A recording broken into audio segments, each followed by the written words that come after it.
Olá, uma ótima noite para você que está ligado aqui na nossa programação informativa.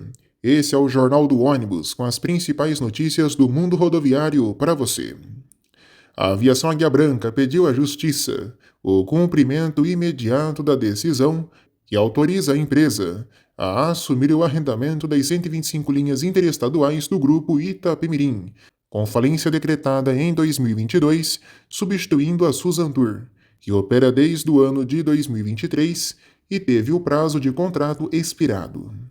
A Justiça já homologou a proposta feita pela aviação Águia Branca, que ofereceu um pagamento mensal para a massa falida de 3,02 milhões de reais por mês e atendeu a todas as exigências do contrato, incluindo um período de transição de 60 dias, primeiro pagamento após 45 dias da assinatura e o uso obrigatório das cores e da marca Itapemirim.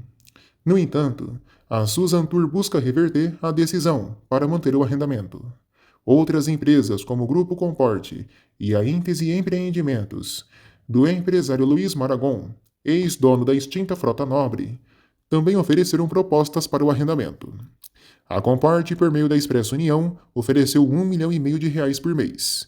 Já a Íntese Empreendimentos pôs as cartas na mesa e ofereceu 3,05 milhões de reais por mês. No entanto, a proposta feita pela Íntese foi desclassificada por não atender a critérios técnicos. Sendo assim, somente as propostas feitas pela Águia Branca e pela União foram selecionadas. Por oferecer um valor maior, a Águia Branca foi beneficiada primeiro. Porém, caso descumpra alguma cláusula do contrato, automaticamente o processo passa para as mãos do Grupo Comporte.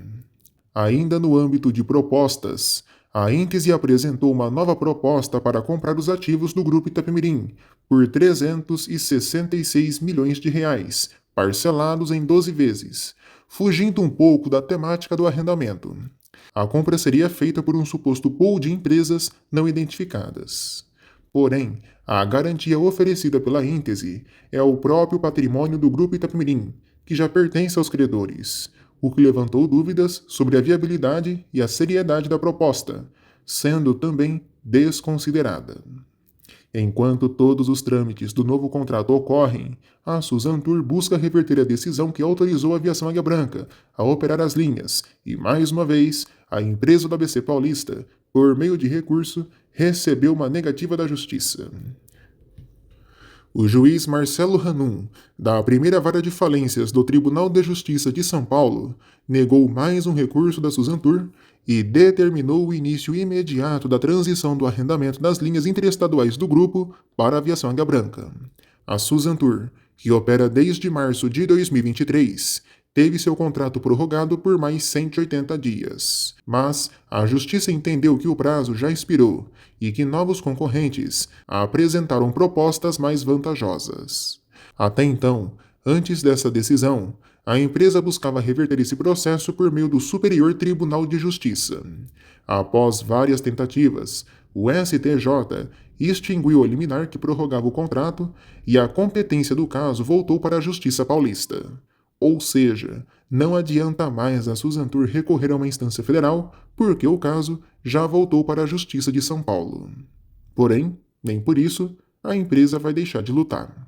A Suzantur protocolou um novo recurso na Justiça de São Paulo para impedir a transição do arrendamento das linhas para a Águia Branca. A Suzantur, desta vez, diz que a operação da nova empresa pode representar uma concentração de mercado, solicitando que o CAD, Conselho Administrativo de Defesa Econômica, se manifeste antes da assinatura definitiva do novo contrato.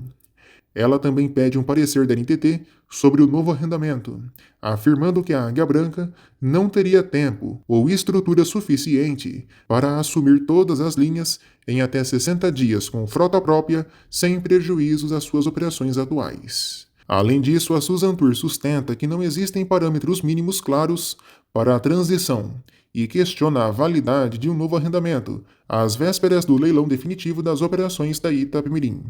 Vale ressaltar que esse arrendamento de linhas é parte do processo que envolve a recuperação de valores para os credores. A Suzantur havia sido escolhida na época da falência de forma provisória para operar esses trechos por 2 anos, até a chegada de um novo operador. Agora, a transição será feita pela aviação Águia Branca. Vale ressaltar também que, dentro do âmbito do novo contrato de arrendamento, a Águia Branca já concordou com os termos do contrato e entrou com o protocolo para o registro do domínio da Itapemirim na internet. O pedido foi feito por meio da Flex Serviços. A informação, no entanto, não significa o registro definitivo da marca. Trata-se da reserva do domínio até 2027, que ainda não pode ser utilizado e não há um registro concluído. A marca não pode ser usada porque não houve a notificação para a assunção do novo arrendamento concedido pela Justiça. A Águia Branca não pode registrar de forma oficial o nome, mas ela já tem a reserva do domínio.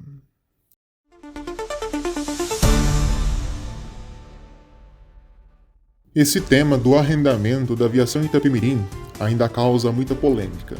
Há quem defenda a Suzantur nas linhas, há quem defenda a Águia Branca, tem os defensores do Grupo Comporte e por aí vai. Isso faz parte do jogo. Mas estamos aqui para esclarecer alguns pontos.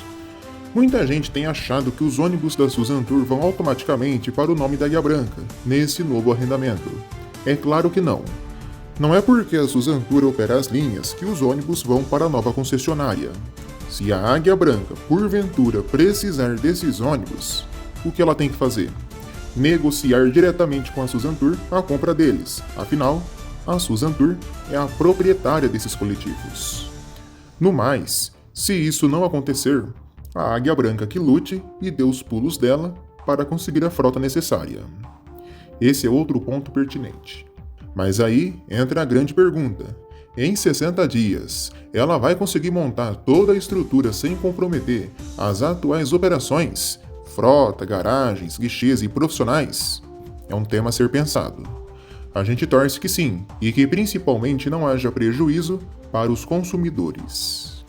Muitos também querem saber sobre os atuais funcionários da Suzantur, para onde eles vão e qual será o destino deles. No momento, seguem trabalhando normalmente até segunda ordem. Não existe essa de demissão em massa. O que eu creio, opinião minha, que vai acontecer é o seguinte: é a contratação da grande maioria desses profissionais pela Águia Branca. Afinal, ela precisa de mão de obra, precisa de pessoas qualificadas e, acima de tudo, gente que conhece a operação cotidiana da aviação Itapemirim.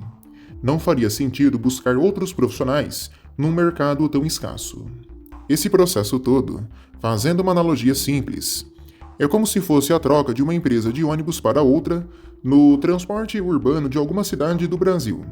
Normalmente, quando uma operadora sai e entra outra, ocorre isso. Os profissionais, praticamente todos, são remanejados para a nova companhia. E em alguns raros casos, até a frota acaba sendo adquirida pela nova concessionária. Então, assim, não precisa ser feito todo esse alarde que tem sido comentado sobre demissões em massa, porque as coisas têm um rito a serem seguidas e não ocorrem do dia para a noite. Fora que também a Suzantur tem meios de recorrer. E se amanhã ocorre uma reviravolta, como já aconteceu no passado, e a empresa continua nas operações? A gente não sabe. Então não existe essa de demissão em massa. Se amanhã as coisas mudam, como que você vai manter profissionais que podem estar de aviso prévio trabalhando? É difícil, é complicado. Tem as leis trabalhistas no meio. Não é algo tão simples. Um outro ponto que eu trago são os investimentos feitos pela Suzantur. Eu creio que se realmente a Suzantur perder de vez as operações, eles vão pedir alguma espécie de compensação. Afinal, foram gastos vários milhões nessa operação. Eu acho válido, ela tem total direito. Porém, vale a gente lembrar. A Suzantur conquistou muitos ativos com o nome da Itapemirim e pode muito bem vender esses ativos para fazer caixa. Sobre a Águia Branca em si, a gente torce para que a operação dê certo e que ela consiga, nesses 60 dias, montar todo o sistema necessário para assumir as linhas. Agora, como será o recrutamento de profissionais, a estrutura de garagens e guichês e a obtenção da frota necessária, aí, meu amigo, não temos conhecimento ainda sobre a causa. Eles têm os meios necessários para conseguir isso. Agora, se vai dar tempo, é outra história. Eu também não mudo uma vírgula da opinião que eu dei no último vídeo. Para mim, tem que ser escolhida a empresa que realmente paga mais, independentemente dos meios que ela utilizou. Afinal, o arrendamento serve justamente para isso: arrecadar dinheiro para pagar funcionários e credores que por anos e anos trabalharam e suaram a camisa pela aviação Itapemirim e até hoje não receberam um centavo. Eu vi alguns comentários de algumas pessoas defendendo a Suzan Tour, falando que ela resgatou a marca da Itapemirim, consolidou as operações e adquiriu ônibus novos. De fato, a Suzan Tour tem seus méritos, e não são poucos. Porém, como eu já falei anteriormente, paga um valor muito abaixo do oferecido pela Águia Branca. E volto a dizer, o arrendamento tem uma finalidade bem clara. Isso não tem sido comentado pelos defensores da Suzan Tour, mas eu questiono. Muita gente também questionou, mas eu trago isso aqui no vídeo. Por que ela não buscou oferecer uma proposta maior do que a da aviação Águia Branca? Dinheiro sabemos que eles têm muito bem, isso não falta. Poderiam sim, já que é de tanto interesse deles, arriscar uma nova proposta, se é tão vantajoso manter essas operações. Eles têm esse meio, têm como fazer isso. Fora que ainda futuramente vai haver o leilão das linhas, da marca da Itapemirim. Eles podem muito bem participar sem nenhum problema. Eu penso que está sendo criada uma grande tempestade num copo d'água, numa simples mudança de empresa, numa operação de transporte rodoviário de passageiros. É praticamente a mesma coisa que ocorre quando uma empresa de transporte urbano deixa de operar em uma cidade e outra concessionária assume no lugar. O que está acontecendo é basicamente a mesma coisa, só que com um pouquinho mais de dor de cabeça e um pouquinho mais de problemas no meio do caminho. Muitos também comentaram de que quando a Itapemirim faliu, ninguém queria as operações. Bom, não é bem assim. Na época, a Aviação Garcia e a Rico Transportes tinham também interesse, mas somente em linhas de alta demanda. A Suzan Tour já veio com a proposta de abraçar todas as linhas e, óbvio, acabou ganhando, méritos dela. Mas olha só, pensa comigo, qual empresário de grande empresa, voltando de uma crise de pandemia, em recuperação financeira, daria um tiro no escuro, assumindo todas essas linhas da aviação Itapemirim, que por anos e anos foram sucumbidas pelas desastrosas gestões do Camilinho Cola e do Sidney Piva? Na época, a marca da Itapemirim, atrelada ao rombo da companhia aérea e à má prestação de serviços nas estradas, afugentaram os passageiros da empresa. Fora que também a demanda estava em baixa, muitas linhas e horários foram cortados. Um empresário de grande empresa, consciente dos riscos, não toparia assumir de cara todas essas linhas. E aí entra a Suzan Tour na jogada, que teve coragem e culhão para assumir e recuperar todas essas operações, e principalmente a marca e a credibilidade da companhia. Digamos assim que foi um ato... eu não gosto de usar essa palavra, mas nesse contexto, né? Mas foi um ato heróico. Eles foram lá, botaram as cartas na mesa e avisaram: a gente vai retornar com todas as linhas. Beleza, perfeito, muito bem.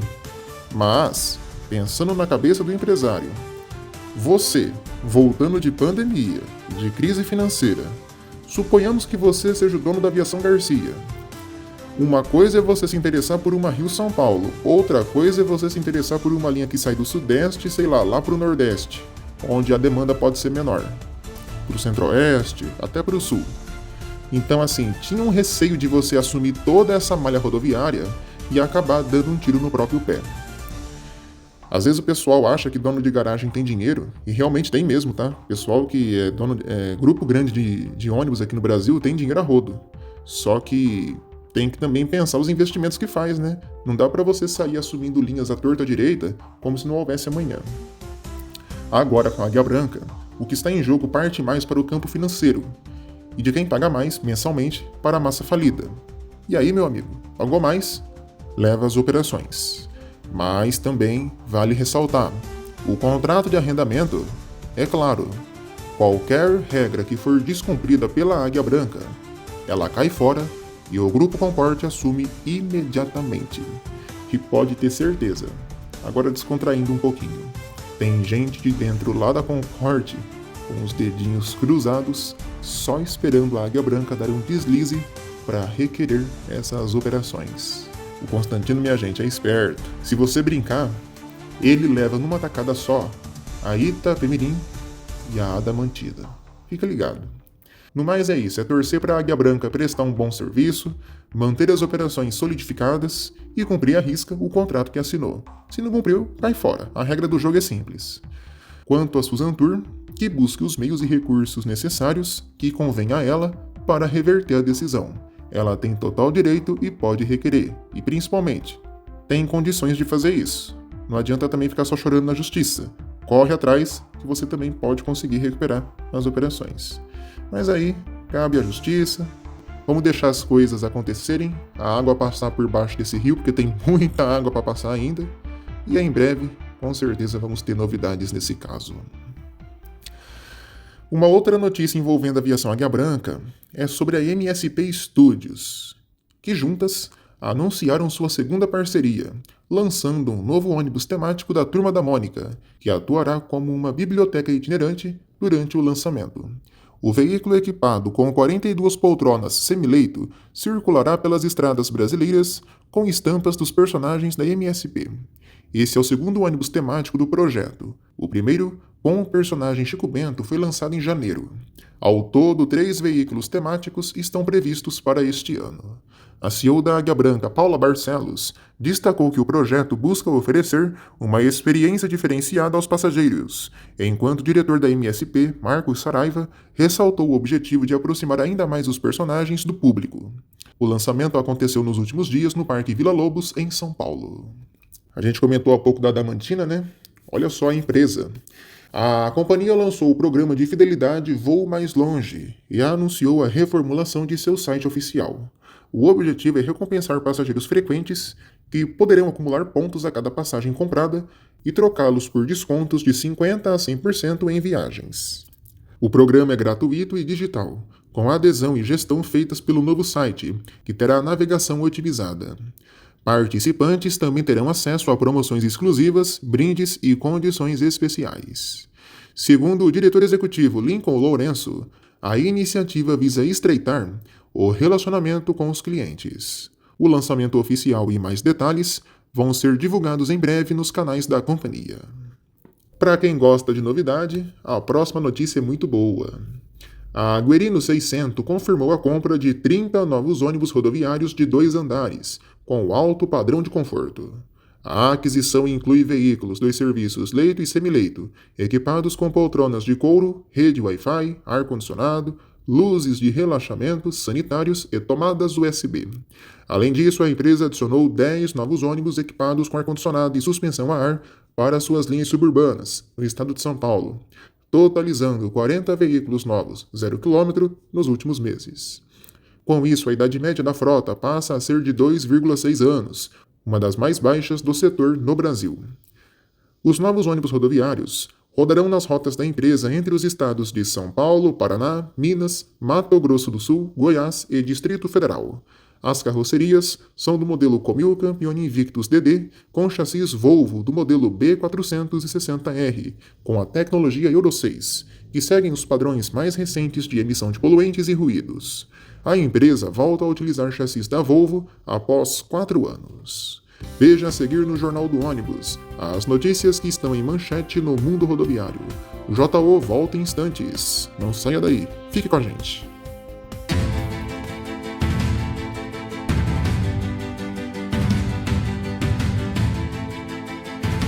São Paulo recebeu nesta semana mais 120 novos ônibus elétricos para a operação do transporte urbano da cidade.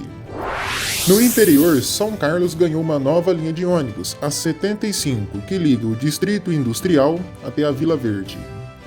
Os ônibus expressos de Sorocaba ganharam tablets para uso dos passageiros. Bragança Paulista passou a ter tarifa zero no transporte coletivo. Em Jundiaí, a tarifa subiu para R$ 5,60 no passe e R$ 6,15 no Vale Transporte.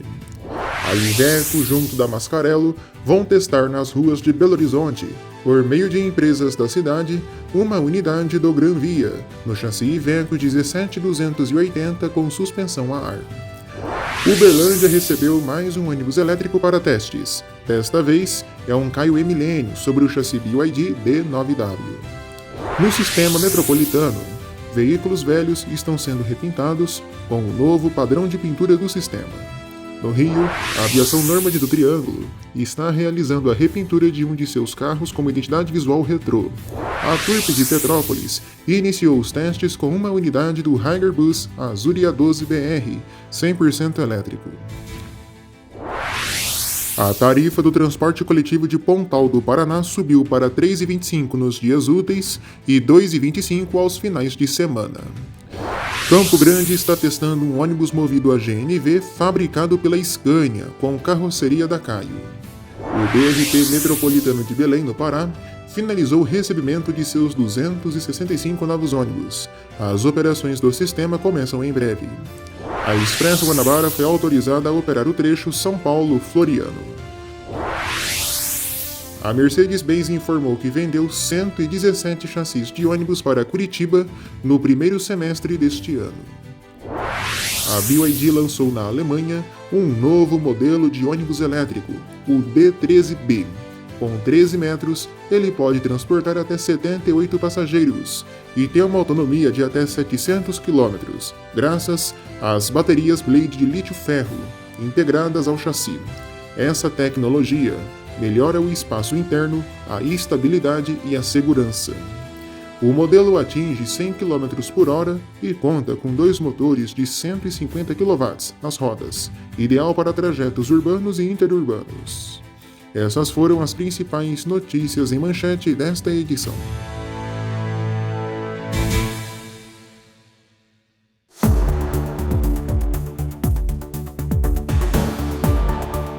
Um ônibus rodoviário da Expresso Adamantina pegou fogo no terminal de Ipatinga, em Minas. Ninguém ficou gravemente ferido, porém o motorista se machucou ao tentar retirar algumas bagagens. O fogo começou nas rodas traseiras. O veículo fazia a linha São Paulo-Teófilo Otoni. Na BR-381 em Nova Era, uma van da Secretaria de Saúde de Timóteo bateu contra um ônibus da Gontijo. 2 pessoas da van morreram e 3 ficaram feridas. Os passageiros do ônibus não se feriram gravemente. As causas estão sendo investigadas. Na Bahia, em Pedrão, na BR-101, um ônibus da Nova Itapemirim foi atingido por disparos de arma de fogo. O motorista ficou levemente ferido após ser atingido por estilhaços no vidro. A suspeita é de tentativa de assalto a um caminhão. O coletivo fazia a linha São Paulo-Canindé, com 47 pessoas a bordo. Um outro ônibus da Nova Itapemirim tombou em Poço Redondo, no estado de Sergipe. O caso ocorreu na BR-235. O coletivo transportava 47 pessoas. Ninguém ficou ferido com gravidade. A empresa está prestando assistência às vítimas e investiga o caso.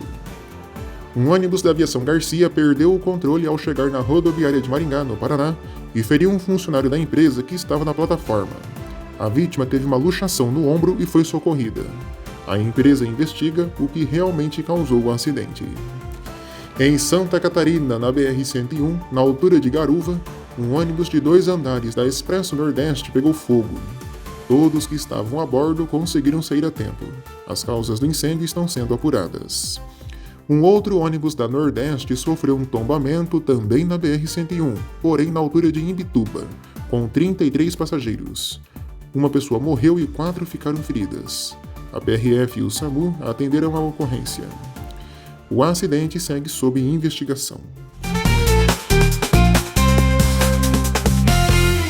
O nosso destaque do dia é a Transacriana, a empresa de ônibus aqui do Brasil que opera a maior linha do mundo.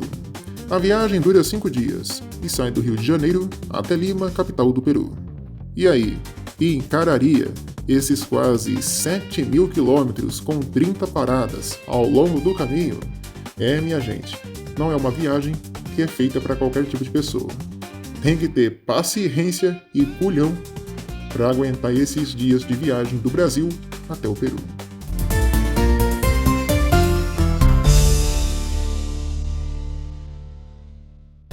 O nosso sim ou não de hoje é claro e direto.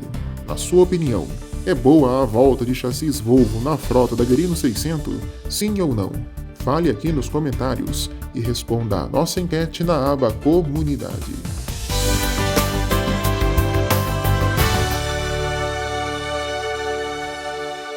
Veja como fica o tempo nas principais rodoviárias do país.